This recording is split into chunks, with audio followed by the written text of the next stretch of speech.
ఇవాళ జగిత్యాలలో ఒక పండుగ వాతావరణం కనబడతా ఉంది. పెద్దలు మాజీ మంత్రివర్యులు జీవన్ రెడ్డి గారు, పార్టీ అధ్యక్షులు, తెలంగాణ తొలి ముఖ్యమంత్రి కేసీఆర్ గారి నాయకత్వంలో మరి బీఆర్ఎస్ లో చేరబోతా ఉన్నారు అనే ఒక కోలాహలం, ఒక పండుగ వాతావరణం ఇవాళ అందరికీ కనబడతా ఉంది. హరీష్ రావు గారు ఇప్పుడు మర్యాదపూర్వకంగా జీవన్ రెడ్డి గారి ఇంటికి వెళ్లి వారిని స్వాగతించి పలకరించి, వారికి గతంలో దాదాపుగా ఒక 25 సంవత్సరాలుగా వారికి ఉన్న పరిచయం కూడా ఇద్దరికి ఉంది కాబట్టి వారిని పలకరించి సాధారణంగా పార్టీలోకి వస్తున్నందుకు ధన్యవాదాలు చెప్పడం జరిగింది. ఇవాళ వాస్తవం ఏంటి అంటే రాష్ట్రంలో ఒక రాజకీయ పునరేకీకరణ జరుగుతూ ఉంది. సింహం బయటికి వస్తూ ఉంది అంటే గుంటనక్కల గుండెల్లో ఇలా రైలు ఉరుకుతున్నాయి. కేసీఆర్ గారు ఒక సంవత్సరం తర్వాత ఒక బహిరంగ సభకు వస్తున్నారంటే ఎన్నో రకాల కుట్రలకి కుతంత్రాలకి తెరలేపి కాంగ్రెస్ ప్రభుత్వం జగిత్యాలలో జరగబోతున్న జైత్రయాత్రను అడ్డుకునే ఒక చిల్లర ప్రయత్నం చేస్తూ ఉంది. ముఖ్యమంత్రి గారు, మంత్రులు ఎంత సిల్లీ పాలిటిక్స్ అంటే కేసీఆర్ గారు ఇక్కడికి వస్తున్నారంటే ముఖ్యమంత్రి గారు మేడిగడ్డ కోతారట. 2.5 ఏళ్లకెళ్లి మేడిగడ్డ కోయేందుకు ముఖ్యమంత్రికి టైం లేకుండే అర్జెంటుగా ముఖ్యమంత్రి గారికి కేసీఆర్ గారి బహిరంగ సభ ఇక్కడ ఉంటే టీవీలలో సగం కేసీఆర్ ను చూపెట్టాలి, సగం రేవంత్ రెడ్డిని చూపెట్టాలి, పేపర్లలో సగం రేవంత్ రెడ్డిది రాయాలి, అవతలకు కేసీఆర్ది రాయాలని ఒక చిల్లర ప్రయత్నం. అంటే గింత కుత్సితమైన, గింత కుసంస్కారమైన, గింత చిన్న మెదడున్న ముఖ్యమంత్రి బహుశా భారతదేశంలో ఎవరు ఉండరు, రేవంత్ రెడ్డి తప్ప. ఆయనకు హైటే తక్కువ అనుకున్నా, బుర్ర కూడా తక్కువనే. అంటే ఈ మాట ఎందుకంటున్నా అంటే నిజం గింత చిల్లరగా ఉండకూడదు రాజకీయం. కేసీఆర్ లాంటి ఒక నాయకుడు ఆయన ఇంకా గీ ఏజ్ లో గీ స్థాయికి చేరుకున్న తర్వాత ఆయనకు పేపర్ వాళ్ళు ఏం రాస్తారు, టీవీ వాళ్ళు ఏం చూపెడతారు, ఆయనకి ఏమైనా ఉంటుందా? జగిత్యాలకు వచ్చుడు, జనాలను కలుసుడు, అందరి ముందు మాట్లాడుడు, లక్షలాది మందితో సంభాషించుడు కేసీఆర్ గారికి తెలిసిందే గది, ఆయన ప్రస్థానమే అది. అట్లాంటిది ఇవాళ ఆయన ఇక్కడికి వస్తుంటే కోరుట్లకి వెళ్ళి వచ్చేటోళ్ళందరికీ ఇక్కడికి రానియకుండా రోడ్డు దవుతారట. 3 ఏళ్లకెళ్ళి యాదికి రాలే రోడ్డు, ఇప్పుడే యాదికి వచ్చింది సడన్ గా. ఇంత చీప్ పాలిటిక్స్, ఇంత చిల్లర ప్రయత్నాలతో జగిత్యాలలో జన ప్రభంజనాన్ని అడ్డుకుంటామని రేవంత్ రెడ్డి గారు, అదేవిధంగా ఇక్కడున్న హైబ్రిడ్ ఎమ్మెల్యే, హైబ్రిడ్ కూడా కాదు, ఏం బ్రీడో ఇది, ఏ బ్రీడో ఆ బ్రీడ్ ఎమ్మెల్యే ఇక్కడ ఉన్న ఏ పార్టీ ఆయనకే తెలియదు. బీఆర్ఎస్ అని ప్రెస్ మీట్ లో చెప్తాడు, కాంగ్రెస్ పార్టీ ఆఫీసులో కూర్చుంటాడు, కాంగ్రెస్ పార్టీ మంత్రి పక్కకు కూర్చుంటాడు. క్రాస్ బ్రీడ్ అనాలనా, హైబ్రిడ్ అనాలనా, ఏం బ్రీడ్ అనాలే, ఆయన ఏందో ఆయనే చెప్పుకోవాలి.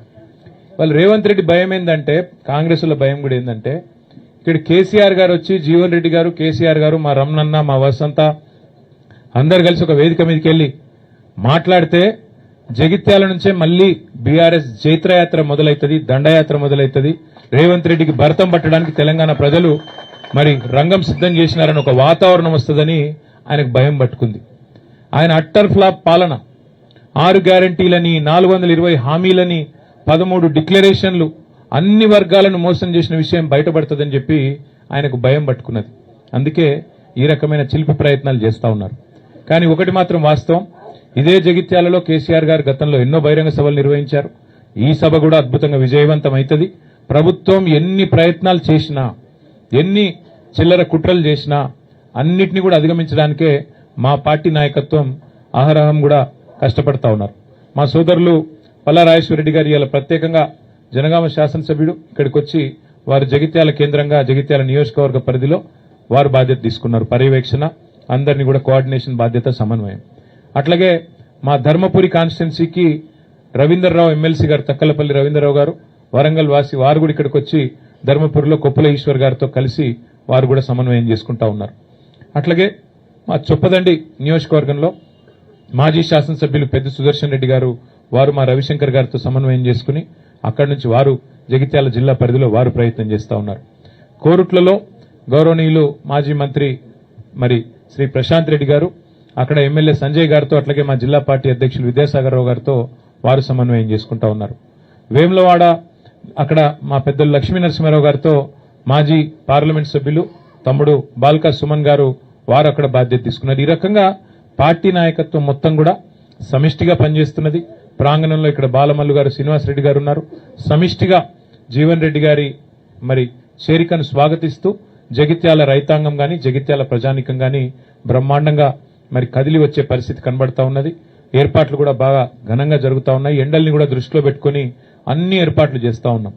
దాదాపుగా ఒక 3 లక్షల మంచినీళ్ల బాటిల్ కూడా తెప్పిస్తా ఉన్నాం. ఒక 2 లక్షల మజ్జిగ ప్యాకెట్లు కూడా తెప్పిస్తా ఉన్నాం. ఇవన్నీ కూడా ఎందుకంటే సాయంకాలం సభ అయినప్పటికీ కూడా కేసీఆర్ గారు దాదాపుగా 5:30 గంటలకు ఇక్కడ చేరుకుంటారు. ఎండ చల్లబడ్డ తర్వాతనే సభ ప్రారంభమవుతుంది. 5:30 గంటలకి కేసీఆర్ గారు ఇక్కడ చేరుకుంటారు. చేరుకున్న తర్వాత 5-5:30 మధ్యలో చేరుకుంటారు. ఆ తర్వాత సభ ఒక గంటంబావు సేపు సభ జరుగుతుంది. దయచేసి పాత్రికేయ మిత్రులతో కూడా నా ప్రార్థన, మొన్న మీకు కొంత అసౌకర్యమైంది, మమ్మల్ని మన్నించండి. ఒక సోదరుడికి కాలుకు ఫ్రాక్చర్ కూడా అయింది. అట్లాగే కొన్ని కెమెరా ట్రైపాడ్లు కూడా ఇరిగినాయని చెప్పారు. తప్పకుండా వారి నష్టాన్ని మేము భర్తీ చేస్తాము. ఆ సోదరుడికి సంబంధించి కూడా మా ఎమ్మెల్యే సంజయ్ గారు, మిగతా మిత్రులు కూడా హాస్పిటల్ కూడా వచ్చారు. ఈశ్వర్ గారు కూడా వచ్చారు, జీవన్ రెడ్డి గారు కూడా వచ్చారు.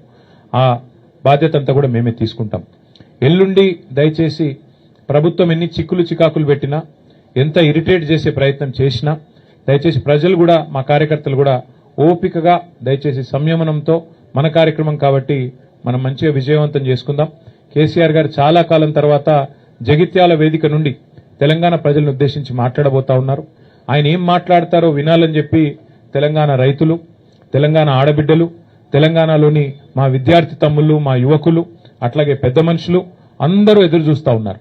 కాబట్టి ఈ కార్యక్రమాన్ని ఎంత సంయమనంతో, ఎంత సమన్వయంతో, ఎంత ఓపికతో, ఎంత మరి ఆలోచనాత్మకంగా మనం పోతే అంత మంచిది. కాబట్టి దయచేసి జగిత్యాలలో ఉండే మా ప్రతి సోదరుడు సోదరికి నా ప్రార్థన, ఇది మీ సభ, మీరు మాకు ఆతిథ్యం ఇస్తున్నారు.